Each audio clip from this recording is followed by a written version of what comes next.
Hey guys, so this is my latest design. It's nothing special.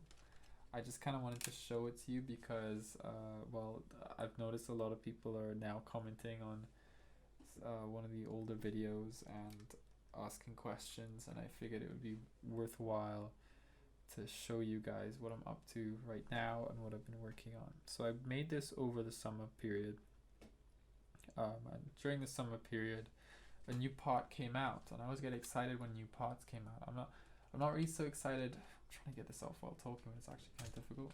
There we go. So I'm not usually that excited when new sets come out to build. I'm more excited about the pots because I can make something of my own and use them in a way. So that, what I just showed you is the new kind of cotton ball CV type jar. I'm trying to get back in. And what it's useful for is situations like this, where the distance between 2 points that you're connecting with an axle change. So, I suppose the best way to show you would be to compress this one spring.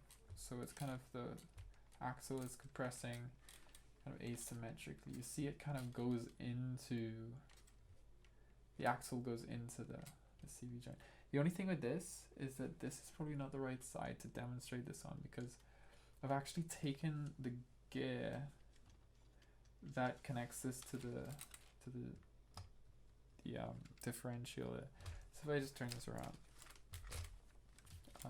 you'll see it a lot more clearly.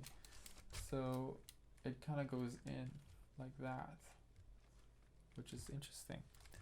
And what that allows me to do in this scenario is here on there, is, I mean, the situation that calls for is just because these motors are mounted, they're mounted off center, if you see it. So that's what causes the problem.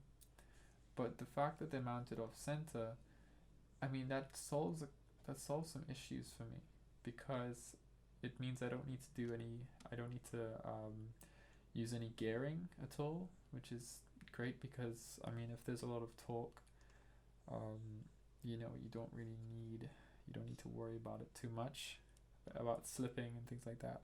That being said, these little U joints, I mean, wait, sorry, you're looking at this one. These little universal joints, they love to break. So I mean, I could go on in a rant about different things that Lego needs to do. One of them is make more robust U joints. It's really, really critical, because they're the one piece that really breaks a lot more than the others. I have so many, and sometimes you can't really tell when they're cracked.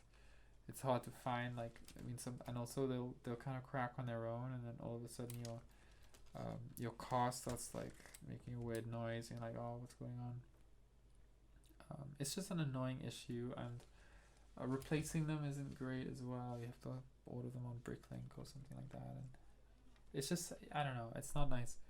I think I wouldn't be opposed to them being a little bit more bulky looking. I personally, that wouldn't be the worst thing in the world, as long as they didn't break. So yeah.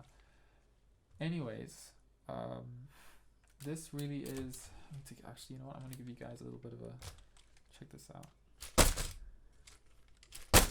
I've barely ever been able to do that. Oh, we have a casualty. Luckily, it is just plastic. I've barely ever been able to do that with cars that built out of Legos. Really drop them, you know. It doesn't always end well. Probably was a bit too ambitious with the height, but for them to kind of like come back up, it's pretty cool. I recognize that I'm dropping it and talking, and it's probably not producing a very nice noise. But yeah. Anyways, that's really what I've been working on. I really think these new pieces are going to be quite useful. So yeah. I mean, there's a couple of issues, as you can see. It's not the most. I mean, this is the thing that usually turns to turn the car. And the wheels are quite happily moving independently of that, so that's kind of fun. Same thing here. That's not so great. But anyways, I mean, there'll be more stuff coming out about this model. If you guys want to ask any questions, I'll be happy to answer them. And if you want a closer look, I'll definitely be able to provide that. I'm not gonna, obviously, you know, I know some people put their designs and stuff behind paywalls. There's no way that this is anywhere near good enough for a paywall. But yeah, so I just thought it'd be interesting to share it. And I also want to thank you guys who've been subscribing in the last month. It's been kind of strange, almost like out of nowhere.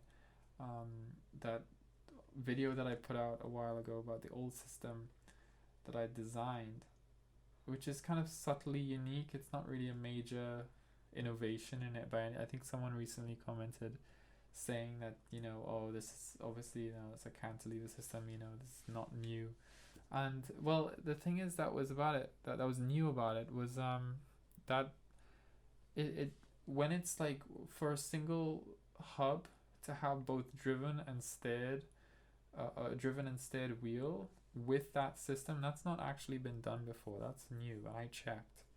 So that's what's kind of different about it. But it's a very subtle kind of change. You know, it's not a particularly big deal, and also they're not. It's not very practical. I think it's just cool to see, and that's the whole reason why we do things like this with Lego.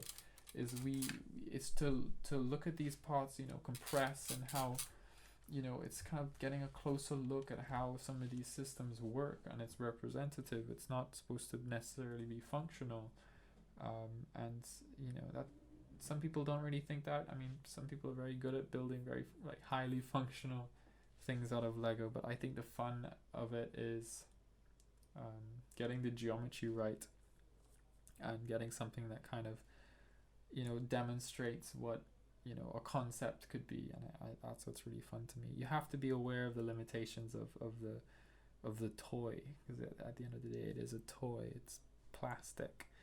But yeah, I'll show you this thing driving at some point as well. I just can't be bothered to set it up. I find the powered up system is really encumbering. It's not great, in my opinion. I don't like using my phone. I think my phone should be used for you know, other things, not playing with Lego.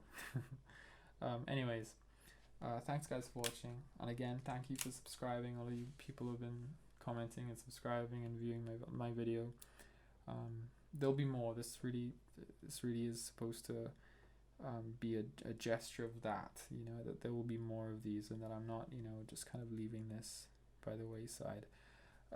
It will take a while. I don't really work at a very fast pace with this stuff.